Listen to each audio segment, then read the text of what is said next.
अस्सलाम वालेकुम दोस्तों, क्या हाल है? सब ठीक हैं? आज का जो सवाल है, हिंदू लड़का है डॉक्टर जाकिर नाइक से ये सवाल करता है कि इस्लाम में औरत को मतलब बैंड कर दिया है, हाउस वाइफ ही रह सकती है और कोई काम नहीं कर सकती है वो। कि ये सवाल है कि क्यों ऐसा, मतलब औरत को इस्लाम में किसी और चीज़ या किसी मतलब करने की मतलब इजाज़त नहीं है। ये सवाल था हिंदू लड़के का। अभी देखते हैं डॉक्टर जाकिर साहब क्या करते हैं, इस सवाल का क्या जवाब देते हैं in English. Walaikum assalam wa rahmatullahi wa barakatuh. I've been asked by many non-Muslims, why does Islam suppress women? I know that's not the correct answer. I know that Islam does not suppress women, especially the question relates to working. Muslim women are generally preferred to stay at home. You clarified in your last talk. I've listened to quite a few of your lectures, not all of them, but quite a few. You have also clarified that women can go to mosque, but in India, places like India and Pakistan, women cannot visit mosque. That's because it's a man-made rule, not God's rule. But what is Islam's opinion regarding women making a career for themselves if they observe modesty? Well, there's a question that there's an allegation by the non-Muslims that Islam suppresses the woman, but the complete answer you can refer to my video cassette, Women's Rights in Islam. But coming to a specific question regarding can they work, and secondly, can they make a career for themselves? Can they work? Point number one, that it is not compulsory for them to work. Like for a man to earn his living. In Islam, before a woman is married, it is the duty of her father and a brother. And after she's married, it is the duty of the husband and the son to look after lodging, boarding, clothing and all financial aspects. So the financial burden in Islam is put on the shoulders of the man. She need not work. But if she wants to work willingly, she can work. But if she says, I don't want to work, the husband can't force her.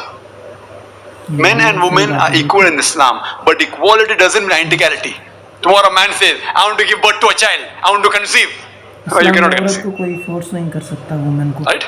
I want to conceive. No, you cannot conceive. मर्जी है। Certain things optional, certain things haram, certain things fard, compulsory, certain things preferable. So it depends. So similarly, depending upon the physiological makeup, the biological makeup, the roles of male and female are different. So the financial burden is put on the shoulders of the men. But yet the women can work if they want to work. If both the ends don't meet, and if she feels she wants to work, or if she wants to work for any other reason, she can work, but it should be within the purview of the Islamic Sharia. Within the modesty level, she should wear hijab. Fine, there should be segregation of the sexes, not intermingling of the sexes. Segregation, you don't know what segregation of sexes. For example, you can't have that a lady wants to become a secretary of the boss, and the boss is sitting in a closed room, in the cabin, and dictating, and the secretary is typing. Our beloved Prophet said, if man and woman are alone, mahram, foreign men and women are alone in a room, the third person is the devil. And that's the reason we read in the newspaper. What happens many a time? What happens with the boss and the secretary? Many a time the boss tells the secretary, why don't you stay a bit late? You know, I've got some extra work. And you know what happens after that? I don't tell that. That's the reason you see. So, it is natural. If you are alone in the room once, twice, thrice, whether the secretary is beautiful or not. So therefore Islam says segregation of sexes. Segregation of sexes, brother. That if she is working, she should wear the hijab, but natural. And segregation of sexes means separate area for the gents, separate for women. Not that man and woman cannot talk. When required, they can talk, but not in a closed room. They can talk, not they can't. But when required, not unnecessary higgling, hanging like in the office, you find reduces the movie or how you find this and then and unnecessary gossiping and then what happens later on. So in Islam, a woman can work, but it should be a work which is within the purview of the Islamic Sharia. She can very well do pottery, she can do weaving, she can do knitting, she can become a gynecologist, she can become a teacher, she can do business also. Why not? अब ये मैं बात बोलना चाहता था कि doctor Zakir साहब, वैसे हमें इतनी इंग्लिश की नॉलेज नहीं है, इतनी नहीं आती, कम आती है, पर फिर भी मैं पूरी इसकी इंग्लिश समझ रहा हूँ क्योंकि इतनी आसानी और अच्छे तरीके से समझाते हैं और कोई ऐसा नहीं समझ मतलब ये बता सकता। आगे चलते हैं। My sister Masha earning, both my sisters are doing very good business. One of my sisters running a factory, separate section for the ladies, separate for gents. She handles the ladies section better than handles the gents section. What is the problem?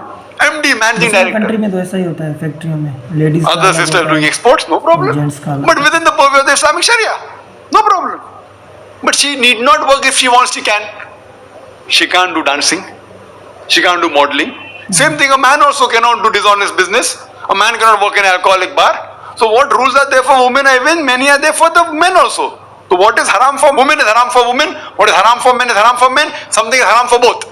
Like working in an alcoholic bar is haram for man and women both. Working in a gambling den for both. So it's not a separate thing. Can she make a career for herself? Why not? Why not? She can make a career. But it would not be outside the fold of the Islamic Sharia. The reason is because her main responsibility, because she's a woman, is that of a mother, is that of a wife. But if she takes up a career and sacrifices a role, she becomes a very good, suppose gynecologist, but neglects the family. Some career she does, but neglects, doesn't be a good mother, doesn't be a good wife.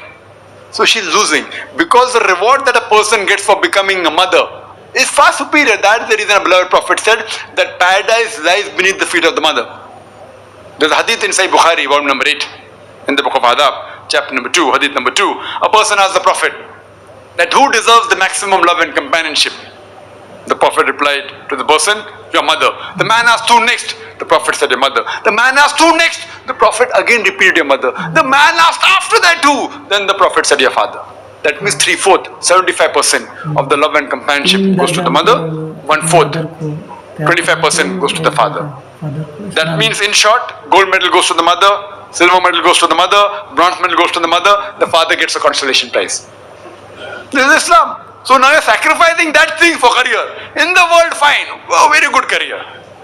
Even if it is Islamic, I'm not talking about the haram career like modeling and actress and everything. But even the halal career, if I sacrifice what is required of being a good mother, of being a good wife, these are important. You want to be a good mother, you can never be. You and I, we cannot be. We will give a mountain of gold, we cannot be. Whatever we try. So imagine what has been given to her. She's losing that. What role is for us? Is for us. So therefore, fine, she can do, but follow the Sharia so that she goes to Jannah. Hope that answers the question. Wa akhir da'wana alhamdulillah rabbil alamin.